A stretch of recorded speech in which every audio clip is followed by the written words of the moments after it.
اعوذ باللہ من الشیطان الرجیم، بسم اللہ الرحمن الرحیم۔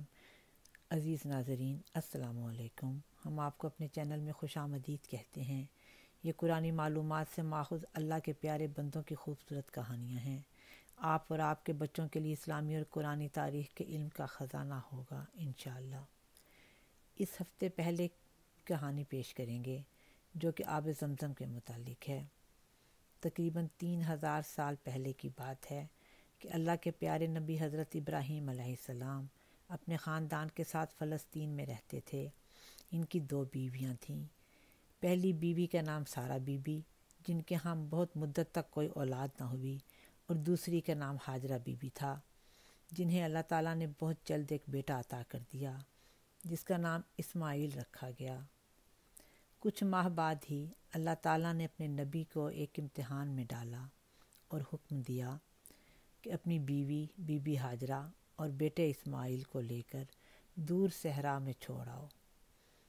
آپ اپنی بیوی بچے کے ساتھ چلتے ہوئے وہاں پہنچے جہاں اس وقت عرب کا شہر مکہ آباد ہے۔ بالآخر چلتے چلتے آخری منزل پہ آ ٹھہرے، پے آرام زیر دامن کوہ صفا ٹھہرے۔ یہ وادی جس میں سبزہ تھا نہ پانی تھا نہ سایہ تھا، اسے آباد کر دینے کو ابراہیم آیا تھا۔ وہاں کچھ دیر تو آپ نے اپنے بیوی بچے کے ساتھ وقت گزارا اور پھر واپس جانے کا ارادہ کر لیا۔ جب ان کی بیوی نے دیکھا کہ ان کے شوہر اکیلے ہی جا رہے ہیں تو وہ بہت گھبرا گئیں۔ سحر کے وقت ابراہیم نے اٹھ کر دعا مانگی، سکون قلب مانگا، خوب تسلیم اور رضا مانگی کہ اے مالک عمل کو تابع ارشاد کرتا ہوں، میں بیوی اور بچے کو یہاں آباد کرتا ہوں۔ حضرت ہاجرہ نے گھبرا کر ان سے پوچھا کہ آپ اس صحرا میں ہمیں اکیلا کیوں چھوڑ کر جا رہے ہیں؟ حضرت ابراہیم علیہ السلام بولے تو کچھ نہیں، بس اپنی شہادت کی انگلی آسمان کی طرف اٹھا دی۔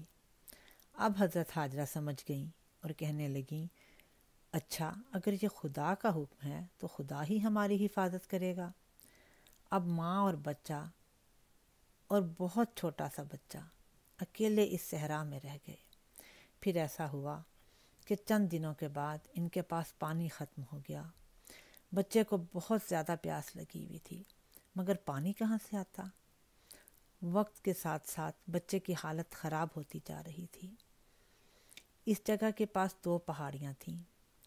بی بی ہاجرہ نے گھبرا کر ایک پہاڑی پر چڑھنا شروع کیا۔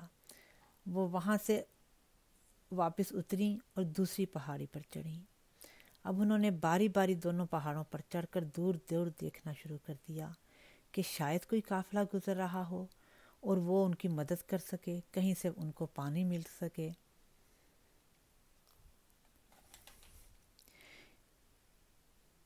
کبھی اس سمت جاتی تھیں، کبھی اس سمت جاتی تھیں، خیال آتا تھا بچے کا تو فوراً لوٹ آتی تھیں۔ تڑپتے دیکھ کر بچے کو بڑھ جاتی تھی بیتابی، ٹپک پڑتی تھی اشک یاد سے پانی کی نایابی۔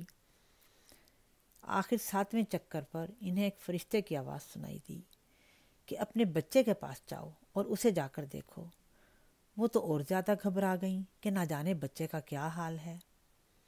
جب وہ بچے کے پاس واپس آئیں تو دیکھا کہ بچہ پیاس سے نڈھال پڑا ہے۔ اچانک ان کی نظر بچے کی ایڑیوں کی طرف گئی تو کیا دیکھتی ہیں کہ وہاں زمین سے پانی پھوٹ رہا ہے۔ انہوں نے جلدی جلدی مٹی ہٹائی تو پانی فوارے کی طرح ابلنے لگا۔ پہلے جلدی سے بچے کو پانی پلایا، پھر خود پانی پیا، اتنے میں پانی اور تیز ابلنے لگا۔ بہتے پانی کو دیکھ کر آپ کے منہ سے نکلا زمزم، جس کا مطلب ہے ٹھہر جاؤ ٹھہر جاؤ۔ یہ پہلا معجزہ تھا پائے اسماعیل کم سن سے، کہ چشمہ جس کا زمزم نام ہے جاری ہے اس دن سے۔ بیاباں میں خدا کی رحمتیں جب اس طرح پائیں، جھکیں پیش خدا اور شکر کا سجدہ بجا لائیں۔ اور ساتھ ہی انہوں نے پانی کے گرد پتھروں کی دیوار سی بنانا شروع کر دی تاکہ پانی ضائع نہ ہو جائے۔ دیوار بننے سے وہ ایک چھوٹا سا حوض نما کنواں سا بن گیا۔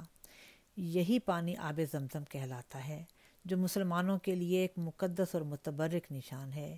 یہ کنواں صحن کعبہ میں موجود ہے اور کعبہ سے کچھ میٹر کے فاصلے پر حجر اسود کی سیدھ میں ہے۔ درمیان میں کچھ عرصہ یہ کنواں زمین میں دبا رہا۔ آخر حضرت عبد المطلب کو ایک خواب کے ذریعے اس کے مقام کا علم ہوا۔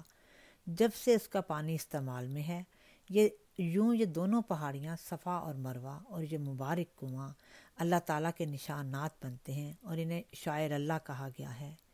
امید ہے آپ کو کہانی پسند آئی ہوگی، اور اگر آپ کو کہانی پسند آئی ہے تو پلیز اسے سبسکرائب کریں، لائک کریں، شیئر کریں اور کامنٹس باکس میں اپنے کامنٹس لکھیں۔